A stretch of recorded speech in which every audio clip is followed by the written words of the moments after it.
Alright, hello everyone, how you guys doing? Hope you guys are having a wonderful day. Before we get started, I will be streaming live on Twitch doing some hardcore Iron Man and some merching on the side. If you guys want to check that out, feel free to, links below. So here we are on a large EXP lamp. We got my friend, my alt account, aka small EXP lamp, actually higher level than me. I'm a better account, but he is the alt. If you guys don't know, this account was my noob with a mill count. This account really is something that allowed me to build some content for the channel and was just really exciting for me to do. And basically where we're at right now, I'm going to go ahead and show you guys, is we have our first bill on the account. It's first time in old school RuneScape I've hit a bill cash. I'm quite happy with where I'm at, and that's why I'm going to go ahead and take it all off of this account.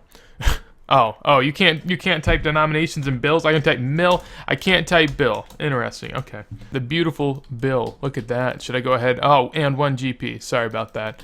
Took out a little extra just in case. And what I'm gonna go ahead and do with this now is throw it on over to another account. We're gonna wipe this one clean and start back over.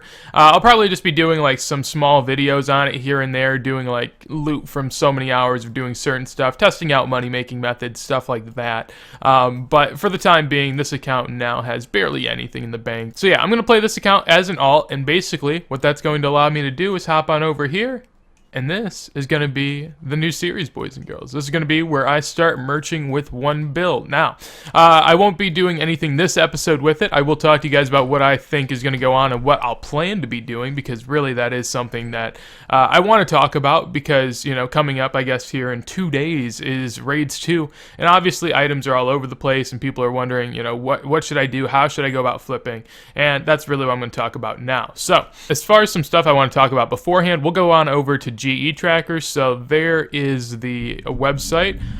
Basically, this is a sponsor of mine. If you guys want to check them out, they're in the description down below. We'll look at some items real quick. Now, there are some items that have been going down a little bit over the last day, mostly high-priced items, as we can see with the Twisted Bow consistently gone down over the last day with a little hike back up. Ellie's were 680 mil yesterday, so they've gone down as well. Dragon Hunter crossbows over the last week down like, 5-10 mil, somewhere in there. So just a little bit, but nothing too drastic. Dragon Firewords down a little bit more, but overall, basically, as far as what I'd recommend with your items, I mean, do as you please. I've already told people like 5 times and non-stop in my CC. Speaking of that, if you guys want to hit up my CC, there it is. Small EXP lamp, same as the YouTube name. I don't think most of these items have potential to spike. I mean, it really doesn't make any sense. As far as from what I can tell from raids, there's probably going to be a sense that you can't carry around like as many armor pieces as you could in raids 1, which means there's less probability that the item that you have in particular is going to go up. That's just kind of the way it is. So on top of that, this stuff's been peaking for a while, and really the only things that are actually going to go up are the few in particulars that are needed that no one really saw coming. Even if stuff like Armadillo or Ancestral I always say that wrong, ancestral, sorry. If stuff like that is useful in raids, people already saw that coming for the most part, so it's not going to go up much more. Now, you really could get thrown off if they make something like, I don't know how you'd go about it. Something like the Armadillo crossbow, that's a good example. If that's proved to be really useful in raids 2, it could go up a lot. That's just one particular item, so you really just have to hope that some of the off-the-wall items are going to go up, and mostly for the main gear, you really can't shoot for much there. Now, if you do choose to sell off your items, or you already have cash laying around and you're wondering what to do going forward, to try to demonstrate what I'm going to be talking about now, I'll insta-buy an Adamant Full Helm G and insta-sell one. Basically, as we can see there, that's a 1.1k margin, or 1.3k, my bad.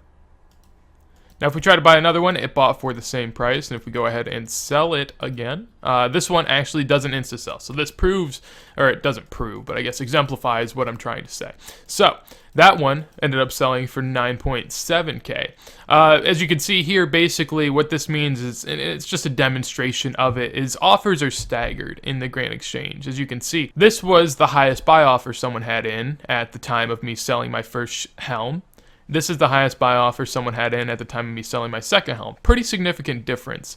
And basically, whenever it comes to items like bandos or something along those lines, bandos chestplate, bandos tassets, anything like that, whenever the price of the item is heavily stabilized around what the guide price is, a lot of these offers don't vary too much. There's not too much variation, because if the armors are set in stone at that price for a decent amount of time, say a couple days leading up to raids, what this means is that there is just more of an abundance of offers in the GE around that price. Now, once stuff like on raids release starts to go up and down very significantly, this means that you can make a lot of money because the margins just really aren't there. The people previously buying that had offers staggered throughout are no longer in that general vicinity. Thus, the only offers out there are new offers and stuff made of late, which makes for really, really good margins. What I will say with this stuff, though, is it's very dangerous to do what I would say is just an instant flip. So let's say I buy these tacits instantly for $29,303, pretty close to the median price. Then if I sell them, that is $29,269. Overall here, I'd be making $33K per flip. So you would say, okay, well, I'll buy my GE limits worth of these, which is 7, and then I'll go ahead and sell them for $33K higher.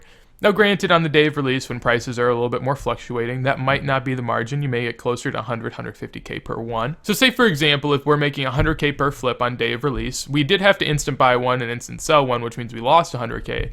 So overall, we're only making 600K off of this flip. Now, potentially, Bando's prices could go down while you're selling them, or they could go up. If they end up going up, you're not going to know, so you're just going to be able to sell off all of your offers, which you think is good, right? I mean, obviously that is good. You made your 700K, you're happy. But if the price of these goes down at all, you are in a very bad state, because 100K is not far for something to drop on day of release for items, and it can go down quick. It may not stop at 100K, it may stop at 2 mil. If it stops at 2 mil, you lost 14 mil, and in total, that's going to take you another 20 successful tries at it to actually be able to. So every time a tacit goes down 2 mil per one, that's the equivalent of you successfully completing this flip 20 times. So there is a lot more risk reward that I think flippers and general flippers don't take into account on day of release. So what I would do is I'd stagger buy offers. Basically, as you can see here, $29,300 is the current price. If this is day of release, maybe instead of going $29,300, I go $28,780. I mean, it might not work now, and it's not going to work now because the prices are pretty set in stone, but that's where I'd leave it at. Ultimately, because there's not as many offers, you really shouldn't flip around that one particular one you see. You should flip close to it. Now, to find the best number for you, you'd want to put in ideally a bunch of different offers for tacits slowly going down, like 28.8 mil, 28.7, 28.6, and see at what point you can't buy anymore. Ultimately, that's how I'll be going about my flipping on day of release. In addition to that, going back on over to GE Tracker, I'll be focusing on some pretty disposable items, I think. A couple that I have my eyes set on are Dragon Hunter crossbows and Dragon Fire wards. In addition to stuff like that, Elysians, if they do drop on day of release, if they don't have a use in raids 2, which I think they will, to be honest with you, but if they don't have a use in raids 2, if we go back looking at the charts for these, basically they went up a lot in hype for raids 2 over time. It may not all be hype for raids 2, but it's a pretty good correlation. So back here, 300 mil, if there's nothing used for them after raids 2, they could go down to like 400 mil, somewhere around there, and personally that's a spot where I'd like to buy. Basically, the reason I think stuff like Twisted Bows could drop on day of release, I know, spooky, scary. High-priced items that don't have a use are just going to be sold because people that want to do this and want to do this well are just going to sell off the items that they don't plan on using at all. So stuff that can get them other items, you're obviously going to sell off your highest price items. If you need a full ancestral set, you're not going to sell off 20 small items in your bank. You're just going to sell your Dragon Hunter crossbow, your Dragon Fire ward, and maybe a Kodai wand or something along those lines. So what I'll be looking for will be flipping with the margins that I was talking about previously, and on top of that, buying just useful items that drop on day of release. Another thing that I do want to say is don't get fooled. Just because items drop on day of release doesn't mean that they're going to come back up. There are a lot of good investments out there, but something along the lines of what I'd say not to invest in is something like an Abyssal Bludgeon. It's been going down recently, and I don't really think it was going up in preparation of raids, but it's something you might see fall on the day of release of raids because people don't need it, and then ultimately you'd think it'd go back up. But really, this has been on a kind of an increase over the quarter, and so really it's probably just going to drop about to where it was, and overall continue to keep dropping like it has been for the year up until that point. I mean, personally, that's just the way that I see some of these items going. going. The bludgeon isn't one I feel strongly about one way or another, but it's an example of one that I feel like doesn't have much demand. So what you're really going to want to find is stuff that will have a demand post raids 2,